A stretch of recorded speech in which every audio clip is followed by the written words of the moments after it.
Radio in 5, 4, 3. And we are back, folks, here on the Michigan Insider Sports Talk 1050 WTKA online at WTKA.com. Sam Webb, Mr. Ira Weintraub on the other side, and joining me, my guys, my crew from MGoBlog. They come on every Thursday for the MGoBlog Roundtable. So looking forward to this, as I always do. Starting off first with the man that started it all at MGoBlog, Mr. Brian Cook. Brian, good morning. How are you? Good morning. I'm well. That is good to hear. Seth Fisher, how are you, my friend? I'm good, thanks to the One More Year Club for bringing me back. right. And then, of course, our good friend, the venerable Craig Ross. Craig, good morning. How are you? I'm doing fine, and I'm not going to punish you with any bad lumbago jokes this week. Hey, man, no, Craig, I got to tell you, if you can see all the comments, your fan club loves all the anecdotes and quips, man. So I don't want to discourage you. All right, You I'll try and do better. Yeah, keep coming with them, man. They look forward to the Craigisms, as I call them, right? So, but I want you guys to be Jim Harbaugh for a moment, and give me what you would look for. The traits, understanding that you can't have everything. You want a guy who can recruit. You want a guy who is a really good, quarterback technique guy. You want maybe a guy who has some experience as a play caller. It'd be great if you could have all those things. But assuming that you can't, which is probably a correct assumption, what would you emphasize? What would you prioritize, Brian, as you're going? I mean, recruiter, that's another criterion. So, what would you prioritize in this hire if you were Jim Harbaugh? I think play calling is probably towards the bottom of the list. Like you have Sharon Moore, who's an up and comer who you want to keep, and Harbaugh has, I always wonder like exactly how much control any particular offensive coordinator has because Harbaugh is Harbaugh. So that's kind of low down on the list. I think having someone who's a quarterback coach who can coach quarterback is also kind of low on the list because of Harbaugh. He's been his own quarterback coach for large portions of his career, and that's worked out just fine. So I think your recruiter is called for, and then whatever else you got, you got. Seth, how would you attack it? I mean, there's a lot of ways to attack it, so I think you kind of have to explore different options. Like, do you want Greg Roman? I know Brian's right that Harbaugh can coach his own quarterbacks, but he doesn't, right? So unless he's going to step up and do that, you need somebody who's good at developing quarterbacks. You want to get everything you can out of JJ. So, and then you got to get the next guy, right? You got to get Jaden Davis. You got to get the guy after Jaden Davis. You got to start stocking this so we're not, JJs are good to have, right? So I would say a guy who can recruit quarterback, Right. a guy who can coach quarterback. You want is Tom Brady available? Like that kind of name you can explore. But if you don't have that guy, I'm fine with an internal promotion. Like Brian said, Sharon Moore probably deserves the OC job, outright. Maybe even get to the point where you point to him and say, whenever Harbaugh's done, 5 years, 7 years, whatever it is, that's the guy who's going to take over the program. And there's other guys out like Mitch. There are, Chris Partridge is out there. He's an amazing recruiter. You can kind of, you have flexibility because Jay Harbaugh can kind of coach anything. So I think there's a good option. So you have to kind of see what your options are and see what you can do and see what you can move around. I know they got an internal guy that JJ loves. So, I don't think they're going to come up with a bad option. It's just you have to look at your good options and say, what accomplishes my goals the best? Craig Ross? Yeah, right now, to me, the athletic department mirrors a dysfunctional family as a whole, and to some extent, that's true of the Michigan football program, at least from an outsider's view. And so I'm looking, number one, for a person who's a relationship builder within the program and with student athletes and families of student athletes. I'm looking for someone who doesn't have a lot of rough edges, someone who doesn't end up in conflicts with others, but can go with the flow. Oh, it sounds like you're leveling a pitch for Craig Ross, quarterbacks coach. Yeah, me. No, I don't make any money. I need a job. No, thanks, Brian, but no, I think that those things are the sort of things I would be looking at. And if that's Partridge, who we know because he's been here and he's a good recruiter, and you flip him over the DBs and you move Jay into the quarterback slot, that's fine. As you've pointed out, we've got people who can teach quarterbacks or should be able to teach quarterbacks how to play. And I mean, Jim Harbaugh was an actual good quarterback. His name isn't there in Indianapolis on the wall. So, yeah. And I don't know who works best, whether the internal guy works best for that. But one thing's for sure, I want someone who is going to sort of mesh as best as possible with what they've got. Yeah, it'll be interesting. I guess we won't know until he makes the hire whether Jim, because for the majority of his career he's had multiple play callers, right? And then he ventured away from that with Gaddis, and then got back to it last year. And I wonder if having done it a different way and then going back to the old way kind of changes his perspective a little bit. They were still successful last year, but it just felt like there were times where it was a bit choppy with the breakdown, with Sharon being, with Weiss being third down in red zone and Sharon being the rest. So, you got a big play that gets in the red zone. Now the other guy comes in and calls the next play because, and does it stack the same way? I don't know how he would see that, but it's an important question if you're talking about going to maybe grab a pro guy, because I just don't know that a pro guy would come back and not have some coordinating duties in there as well. And maybe even if you're going to get looking at another coordinator, which I know he is, in some respects, can you bring in another coordinator and say, okay, well, you come over here, but you aren't going to be calling plays? It feels like you're going to be limited if you aren't going to have play calling as part of the job description. If you're going to bring in a guy, if you're going to bring someone from outside, Greg Roman or whatever, then I think play calling is part of the deal. Because what you're doing is saying, look, we got JJ, we got an incredible offensive line, we got Corum. You have more tools than college football program almost ever gets on offense. This could be a generational offense. You want to run this, we want to pilot this ship, that's an opportunity to get somebody, right? We could go around the whole country and be like, whose offensive coordinator do you want? Because after running this ship, you're going to look really good. Okay? So all you can say is like, look, you want to come here? We're going to pay you. We want a 3-year commitment to make sure that you get the next guy in, you recruit some players, and then you're off to go be a head coach somewhere because you're going to look really good coaching this offense. That's one option. If they don't want to go that route, if he wants to maintain control of his offense, then he's got to go internal. Yeah, I will say this. Listen, Jim, he'll think outside look, I don't think that the J thing is it's not like the fantasy trade thing that you see. Oh, well, I'm going to trade, Isaiah Stewart for, AD, right? It's not like that, like you see fans do.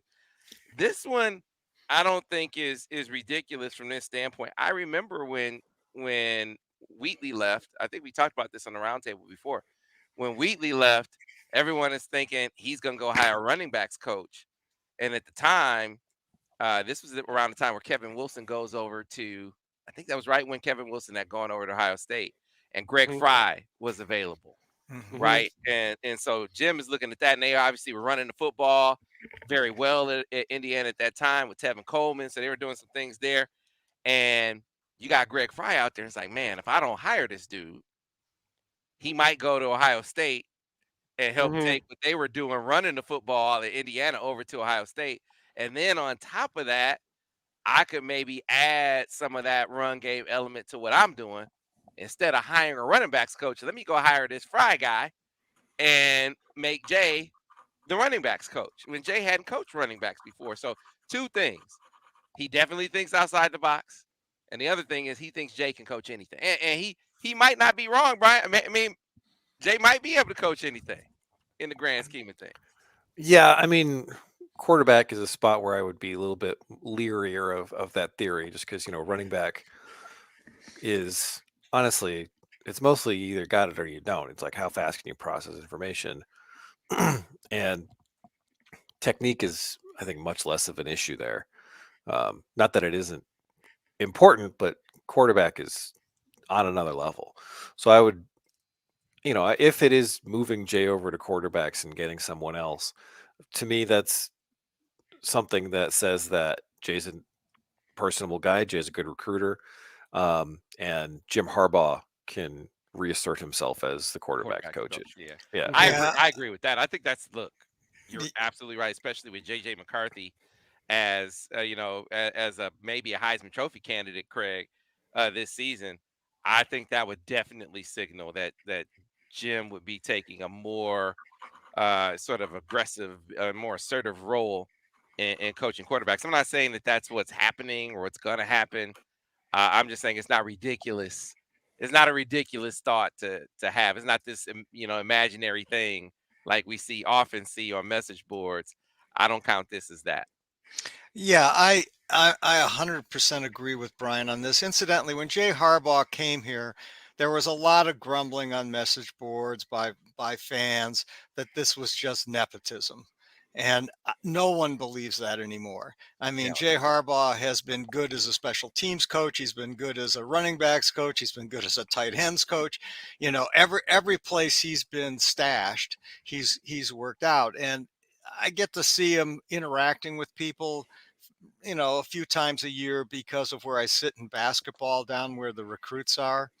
And he's just the way he handles himself and talks to people is impressive. So I think it's quite plausible that Jay Harbaugh uh, could coach the quarterbacks and do just fine. And if not, I think there are people in the program who can. And so yeah, that's the whole Partridge thing. Now, I guess it depends on how interested they are in having Partridge back. Right. That's what it depends upon. I mean, certainly it seemed as an outsider, it seemed like he was a success here.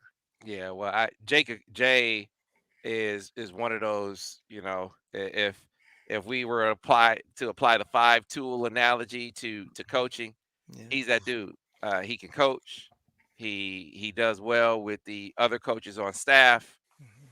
He can recruit his tail off. That's one of those guys where, man, if you could have a staff full of them, you be knocking it out of the park. Yeah. Unfortunately, you can't. But man, if you put him in that role, you be on every 5-star quarterback in the country. I mean, there's just it is when you think about it that way, you're like, okay, you can really see the possibilities. You would never have a problem recruiting quarterback. Yeah. Just telling you that right now. If Jay just like you So, didn't have a I mean, problem there's- with running backs, right? Yeah. That's, and tight end. He stocked the tight end room like crazy. And that running back, he got Corum, he got Charbonnet, he got Edwards. That's not a question. I mean, it's funny how he's so much more his uncle than he is his father.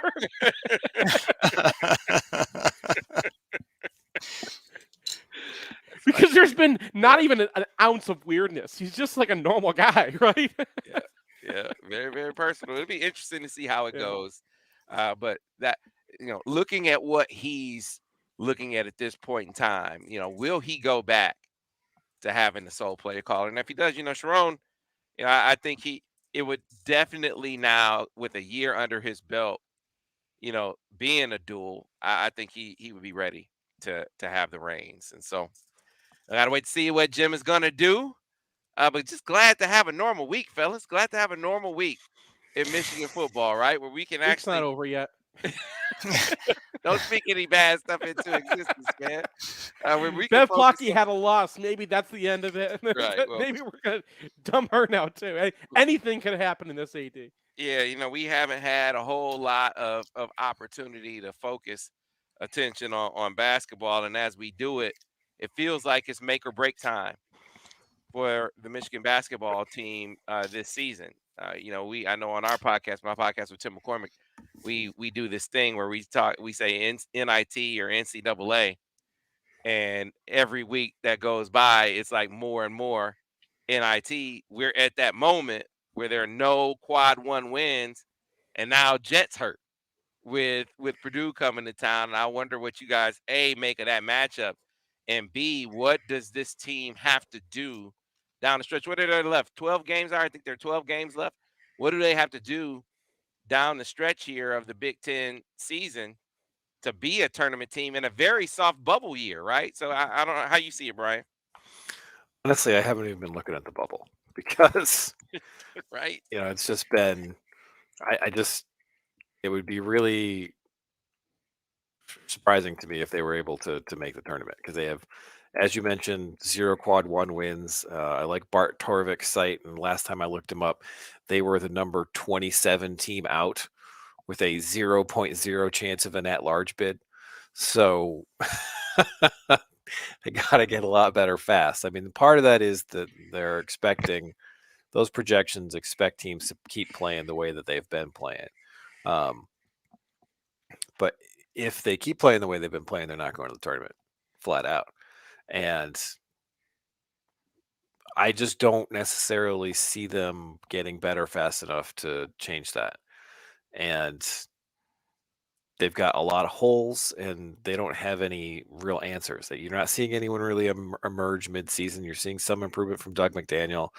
The bench is pretty soft. Like, Will Cheddar had a couple good plays in the most recent game, but you're not seeing Isaiah Barnes come up. Someone who can change Michigan's paradigm defensively would be great.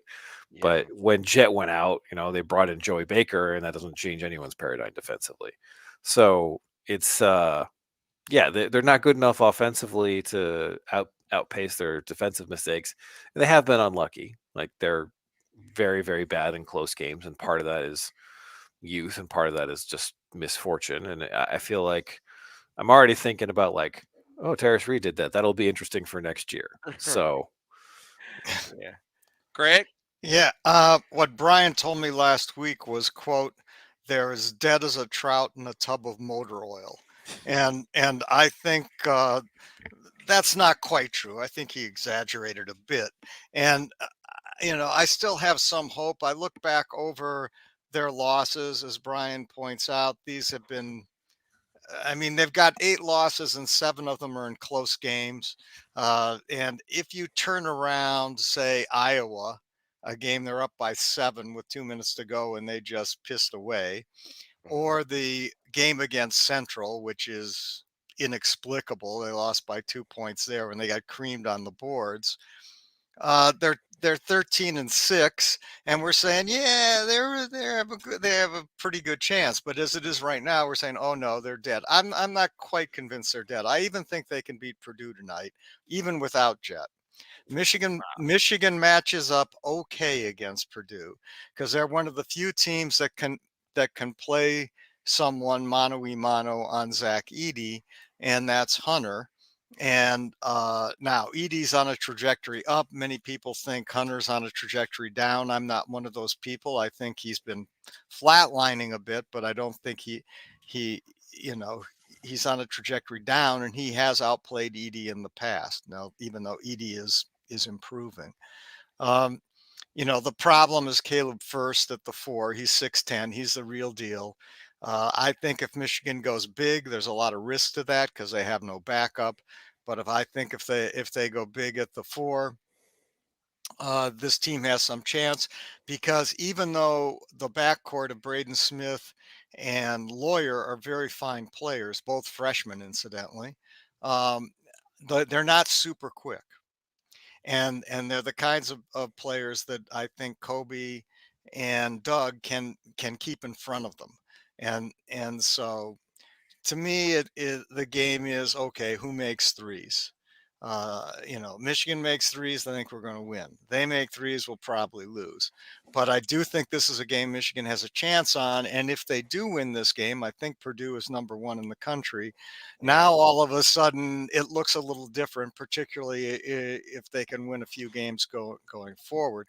Indeed, they could still finish easily second in the Big Ten. I think so, and forget about the non-conference. If they're second in the Big Ten, are they making the NCAAs? Yes. So even Man. though I hear what Brian's saying, I'm not quite there yet. That's a What? whole keep You're- it help you with were- the optimism. Wow. What? Yeah. Like early in the season, they've had like one like tight game, and you're like, it's over. They're done.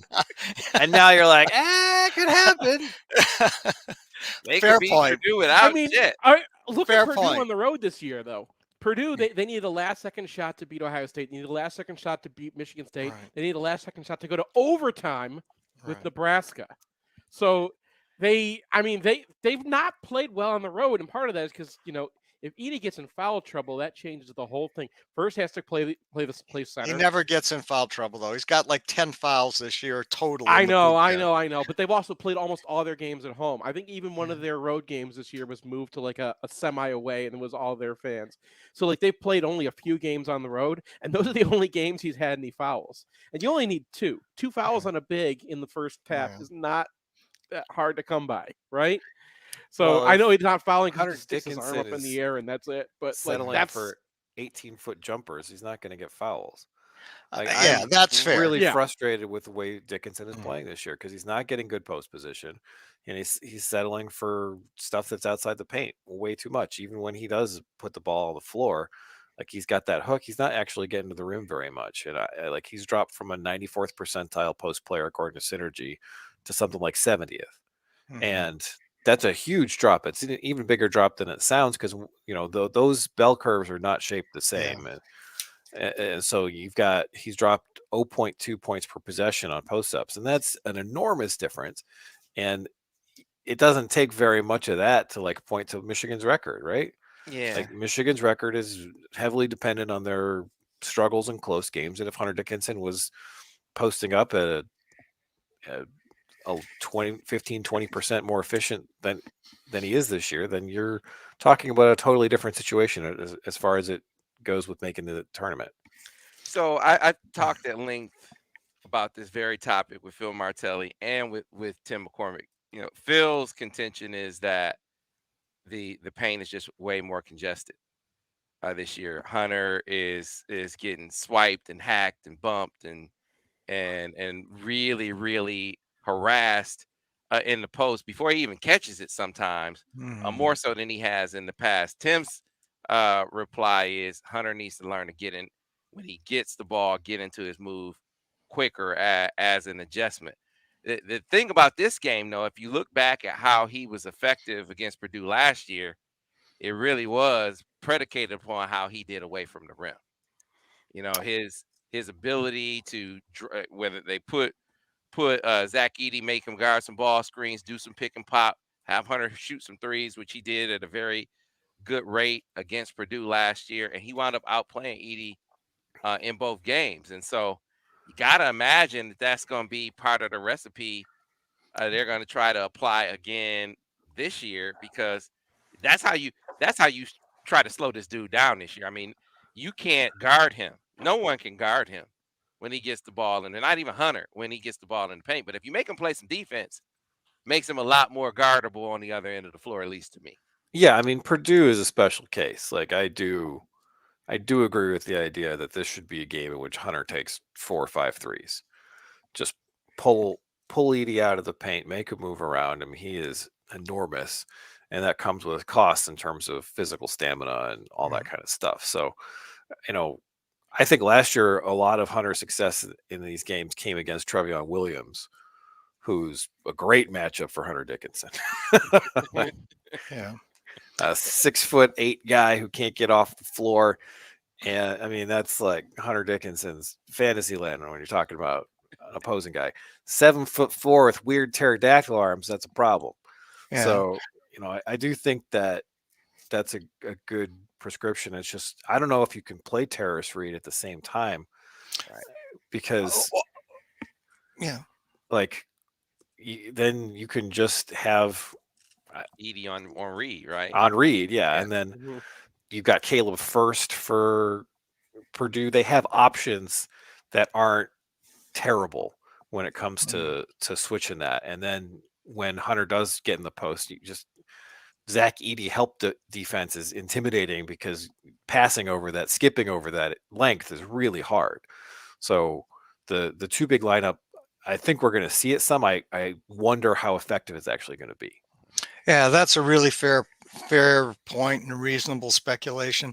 I think Michigan has some opportunity to post Terrace up against First, and I don't think they're going to put First out on Hunter under most any set of circumstances, because I don't think that's a matchup that really works for Purdue at all. And so, but we'll see. I mean, I do think that this isn't a terrible matchup for Michigan, except for Edey, because Edey's a matchup problem for everyone. But if anyone can match up against Purdue and Edey can match up against him, it's Hunter. Anyway, I don't know if you saw Izzo after the Purdue game. He claimed Edey weighs 400 pounds. I'm serious. And I don't think he weighs 400 pounds or anything close to 300 pounds. But, that's, he doesn't weigh 400 He looks pounds. in better shape to me. He is in better shape. He And is thinner. He's He's playing in better 31 shape. minutes a game. I mean, Yeah. I'm impressed. He's an impressive player. And I think Purdue only took him when they didn't get Hunter. Yeah, I they think he was missed their out. backup plan. They missed out on a couple of guys, and they pulled some nobody dude from IMG's JV team who happened to be ranked about 350th. And as soon as I saw Zach Edey on a Big Ten basketball court, I looked up his 24/7 profile, and I was like, how did the entire industry just... Miss him. I mean, all you have to do is look at him, and you're like, 150th is my floor here. Because he was playing hockey. Because he was playing hockey, which, man, if only Well, Michigan, but- what a perfect guy for Michigan. Yeah, He could've put that guy on skates he's one from night. Stausgasville, right? He's from up there in the suburbs of Toronto, where all these basketball guys seem to be from these days. So yeah, I don't you know what? But see, I think to a certain extent, even in college, even though guys who are more traditional centers can play and thrive, I still think there's that influence, that pro influence that you try to get skewed towards more athleticism at that spot. I think he went to the perfect team. I mean, it was the best place for him, maybe in the country, to go, at least at the high major level. And they had a chance to nurture him, not put all the pressure on him to be a guy right away, grew him up over time, and here we are. But I can see how in this day and age people will look at Zach Edey and be like, man, that dude's not gonna be able to. Who's he gonna guard? kind of thing. I mean, yeah, but like we're talking about, I mean, once we get down into the 80s, I don't think NBA potential should be a major factor. Like I understand that at the top of the rankings.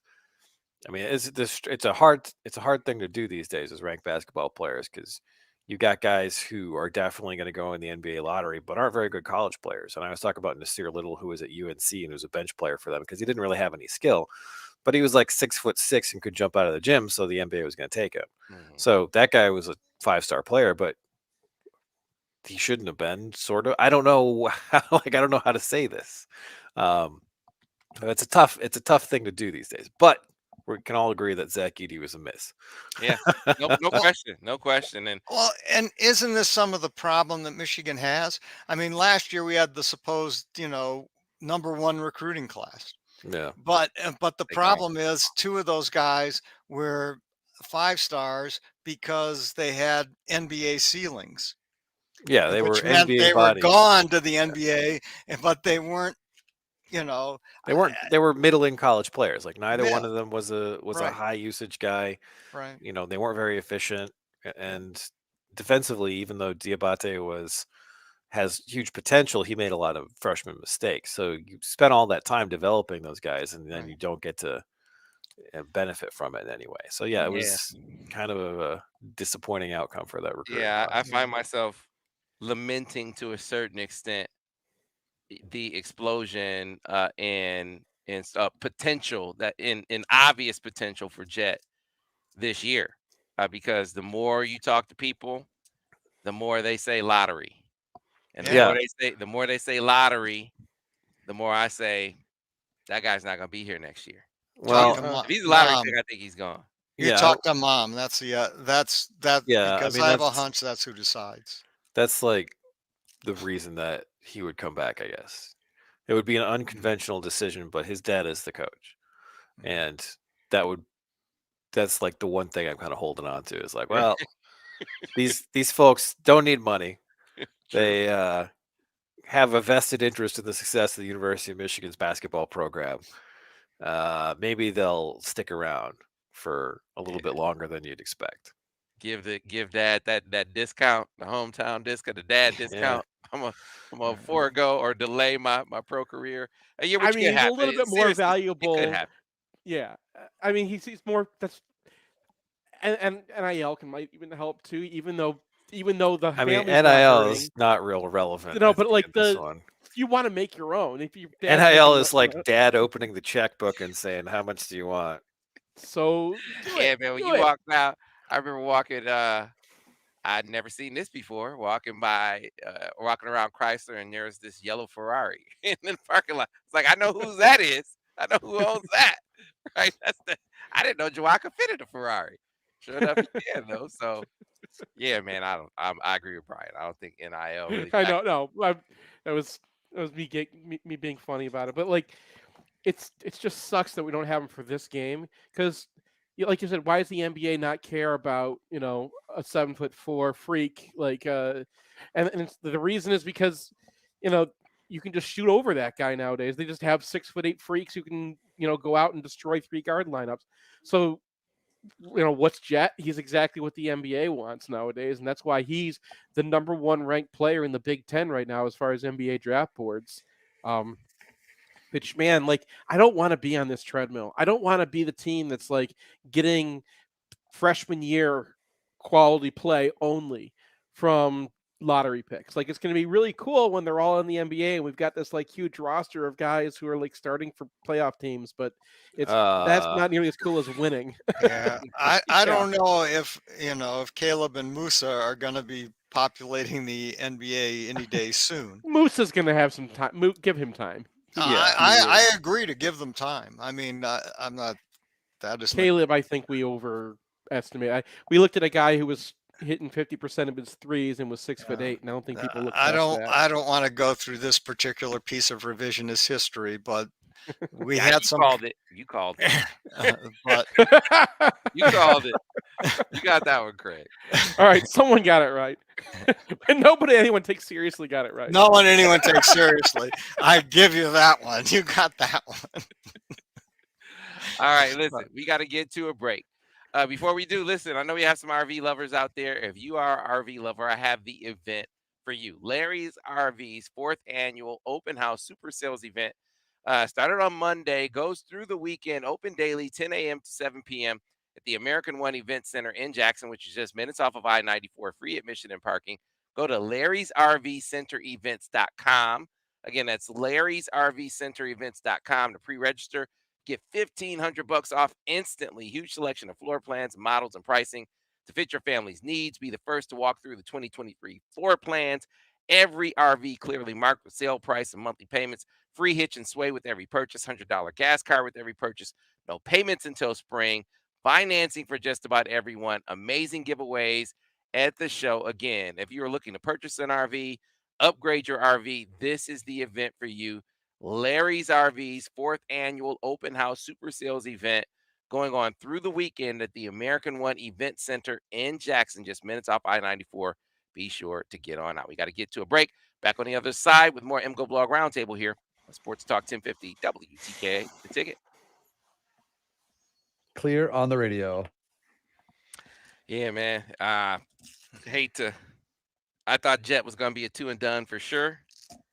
Now it's like, man, you just hear more and more of the NBA folks who tend to not just be, just giving you a projection. They tend to mix in some insight and intel from the inner circle, and it just sounds like it's not. If he's a lottery pick, that there's going to be a decision that has it's not a given, which I thought it was going to be a given that he's going to be back for year 2. So it makes this year where you think about it maybe being a building block year. It's like, well, damn, it feels like it's going to be like a wash. Yeah. You probably get Hunter back. I think you could probably say that's. I think there's a trending that way. reasonable chance you get Hunter back. I think Terrace is going to be a really, really good basketball player, and he may have a couple years back. I think Doug, if you look at Doug's stats and Trey Burke's stats from their freshman year, not much different. In fact, in some respect, Doug's stats are better. And Really? really, Wow.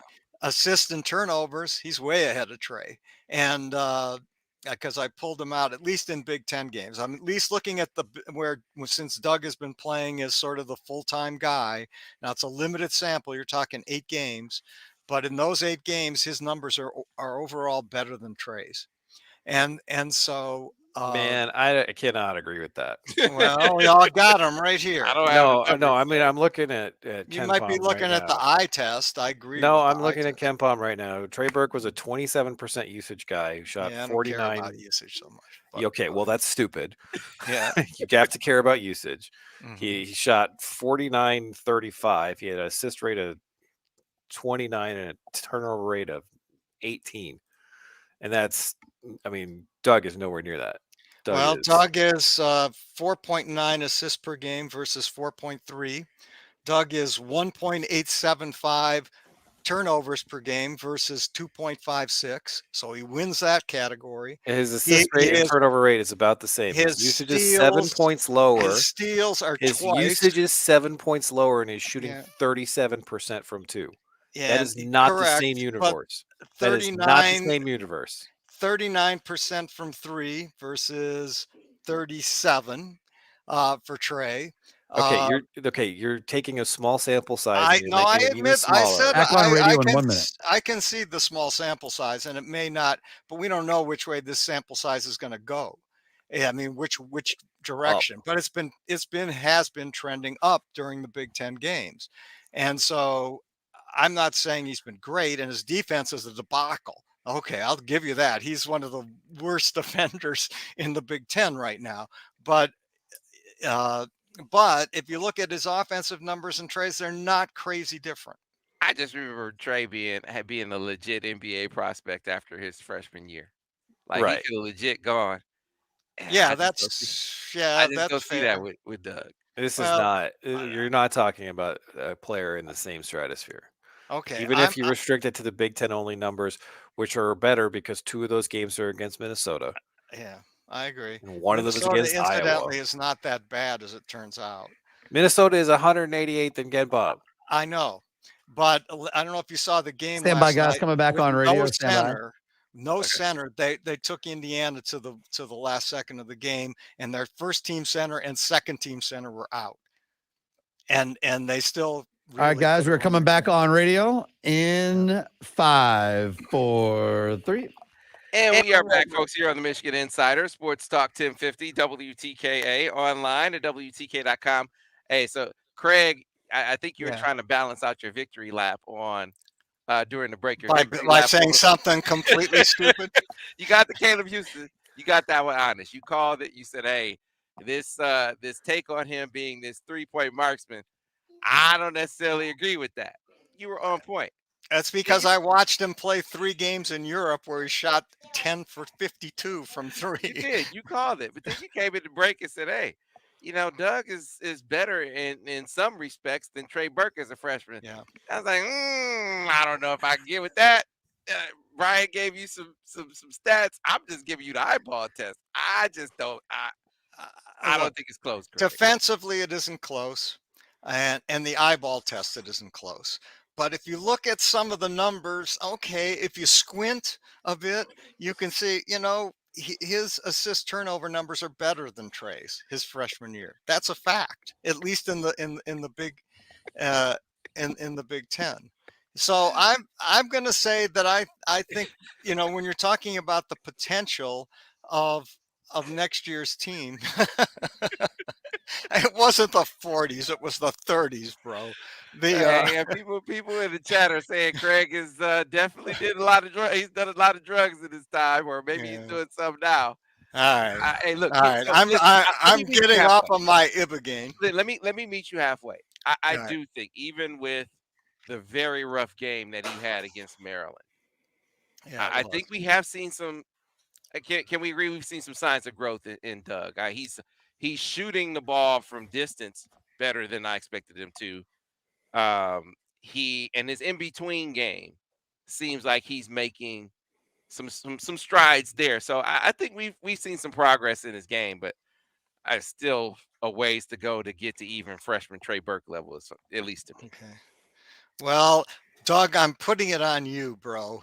Next year, you got to pull me out of I can't hear this. you, Seth. Are you saying something? If you're talking, Seth, we can't hear you. We can't hear you, Seth. You're kind of muted. I don't know what happened. Yeah.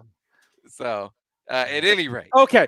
there you go. It's terrible that I was muted because I was sitting here screaming, going, please stop this conversation. Get off this conversation. This is the dumbest conversation. There's no comparison between Trey Burke and Doug McDaniel. If you saw a bunch of garbage bags in Doug McDaniel's room right now, no one would say, oh, he's going to the NBA. Okay? It's not happening. This is the dumbest conversation to be having. You can compare him to Xavier Simpson if you want to. But the point is, Doug does need to go a long way towards just seeing the court. Freshman point guards always have this issue, and some offenses don't even bother to get more complex. And Juwan Howard's offense is not one of them. Point guards take big leaps from their freshman to sophomore year as far as seeing the court. That really matters to this team. You know, we're on about Hunter getting hacked all the time down low and not being able and just settling for his jumpers. And that's been a big problem on this team, especially because the competition level, I think, at center is way down this year from what it was last year. Like Penn State center should just be getting put in a pine box every single time he goes against them. But they come down, they hack him all the time. The reason why he's getting the ball so high in the post and they have the opportunity to do that is because we don't have people getting him the ball down low, right? So I'm Jenny, not dissing Doug here. so we got someone coming in the chat saying don't diss Doug. Jenny, not dissing Doug. Not dissing Doug. I think what's being dissed is the comparison. So let's be clear.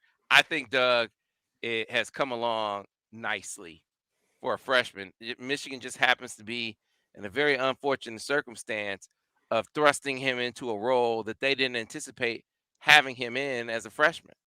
So that'll be good for next year, but for here and now, you got to live through some growing pains. And so it takes me to another question I have for you guys, and we've touched on it a little bit before, because you can fix things quickly now with the portal, and we see it in football. Borges said something to me the other day.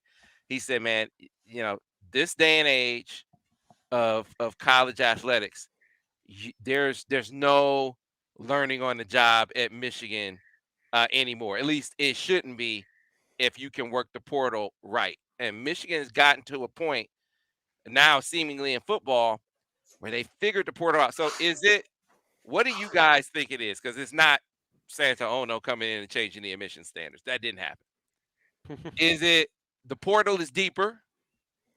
Is it a more refined portal strategy?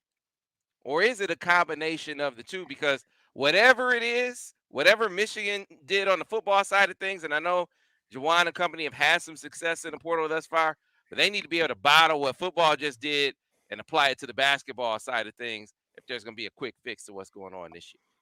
Well, with football, I think this year's haul is probably a little unrepresentative because you had two major events. You had Stanford firing its head football coach, or he resigned. And then you had a personal relationship between Sharon Moore and Henderson. So, you know, those were a big portion of this portal class. Now, they did some work with Hausman and some other guys with Stewart, that kind of thing. I don't know what basketball can do, because I was looking at the portal class last year and I was like, well, you know, there are some good guys in here. And then Michigan tried to get Terrence Shannon and it didn't work out. So is that really like fixable? I don't know. Because I would really like real good right now. Right? I would really like it to be fixable, because it's you know, the university being completely insane that they can't get Terrence Shannon's credits to transfer, because I mean, it's 2023. This guy's getting a degree in basketball, and that's fine. Like, you need to go to class, you need to take your classes, but sorry, it's a snow day, guys. Oh, dude, I'm going through the same thing. I'm right there, living with you. That's why I'm doing. I'm right there with you, Brian. I get it. We get it.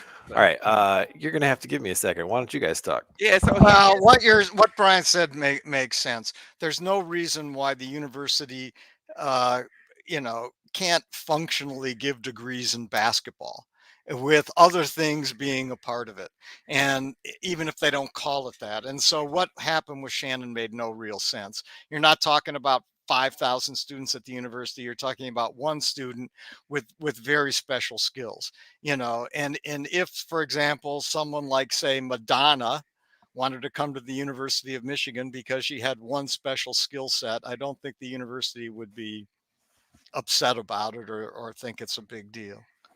yeah. See, So here's the thing. So I think the portal's gonna keep getting deeper, and I don't think it'll be this exceptional thing that you have relationships, pre-existing relationships playing into portal acquisitions. I think that's going to be the rule. I think that's why now when coaches are recruiting, if they aren't already doing, if they haven't already made this adjustment, they better make it quick.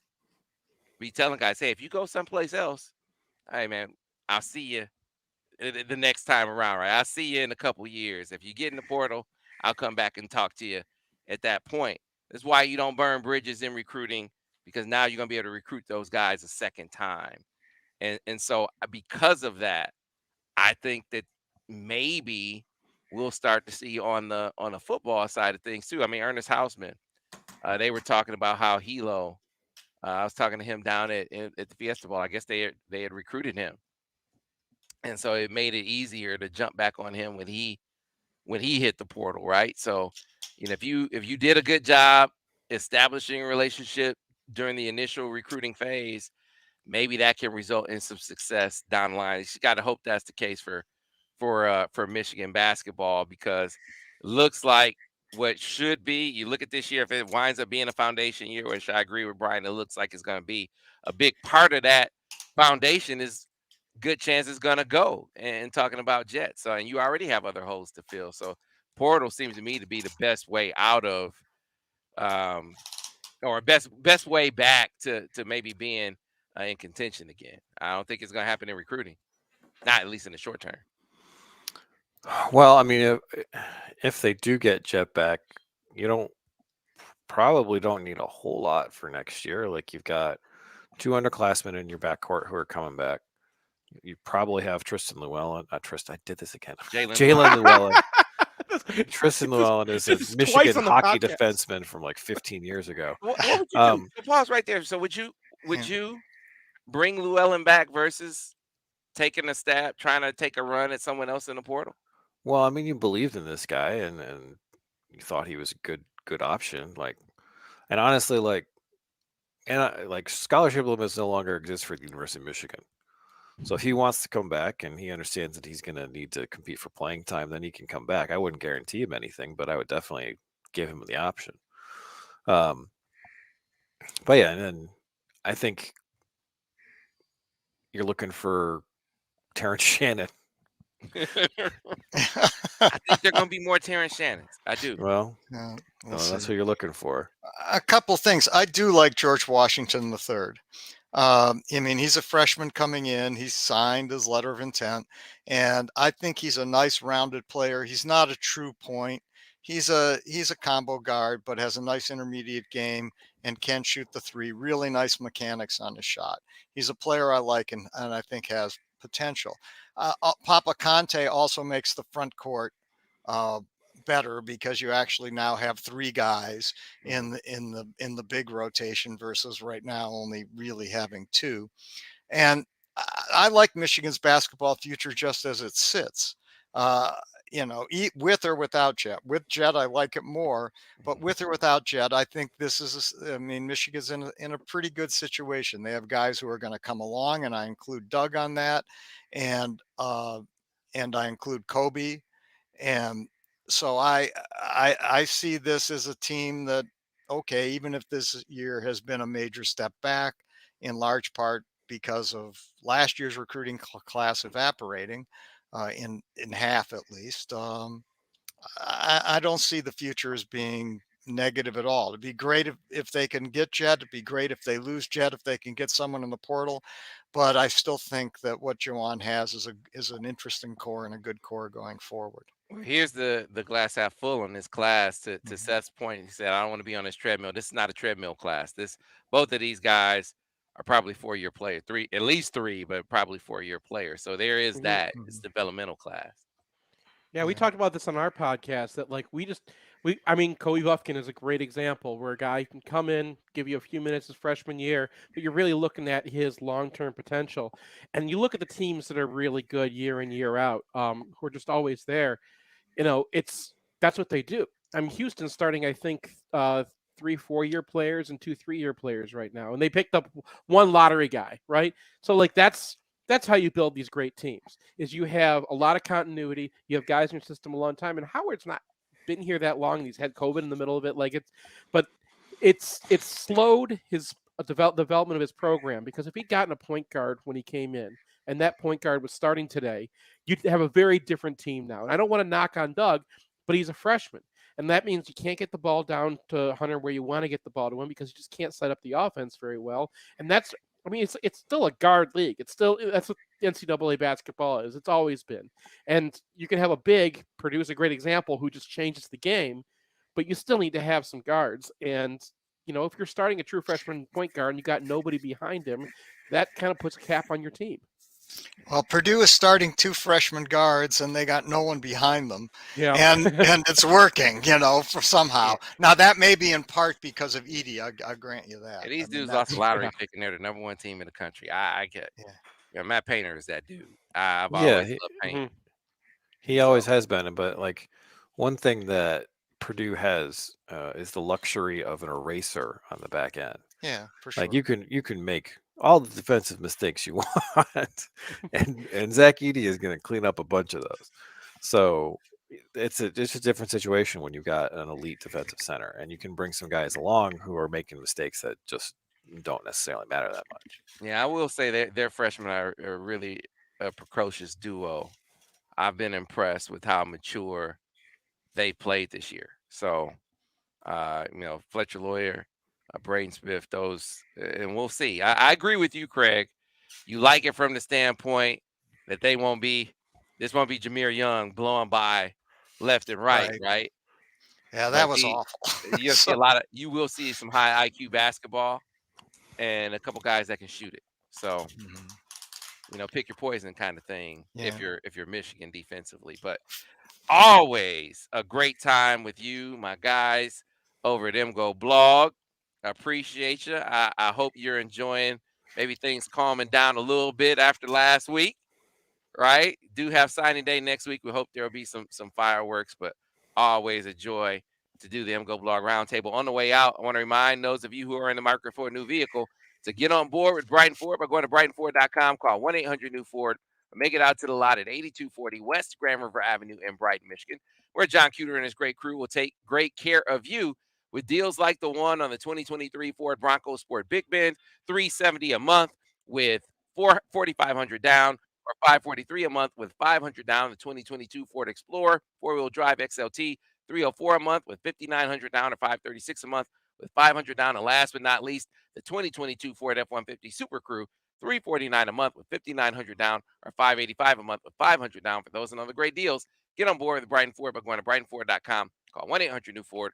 Make it out to the lot at 8240 West Grand River Avenue in Brighton, Michigan. See you tomorrow on the Michigan Insider on Sports Talk